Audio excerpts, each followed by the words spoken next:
আজকে তোমাদের সাথে ভীষণ মজাদার একটা স্ন্যাক্স রেসিপি শেয়ার করছি। খেতে ভীষণ টেস্টি হয়। তো চলো তাহলে শুরু করা যাক। প্রথমেই আমি কিছুটা ফুলকপি, রাঙা আলু, মটরশুঁটি নিয়ে নিয়েছি।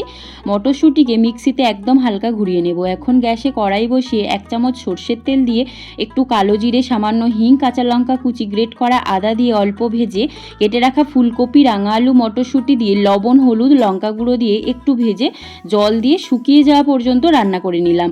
এখন সবজিগুলো খুন্তির সাহায্যে একটু ম্যাশ করে শেষে দিলাম সামান্য চিনি আর গরম মশলা।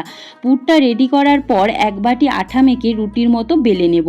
এটাকে হেলদি বানানোর জন্য আমি আটা নিয়েছি, তোমরা চাইলে ময়দাও নিতে পারো। এখন রুটির উপর পুর দিয়ে সাইড থেকে অল্প অল্প কেটে ঠিক এইভাবে একটার উপর একটা সাজিয়ে দিলাম। এখন একটা ডিম ভেঙে উপর থেকে ব্রাশ করে দিয়ে 30 থেকে 35 মিনিট মতো বেক করে নিতে হবে। তবে হাতে কম সময় থাকলে তেলেও ফ্রাই করা যেতে পারে। মাঝে মধ্যে খাবারের স্বাদ পাল্টাতে এইরকম স্ন্যাক্স বানানো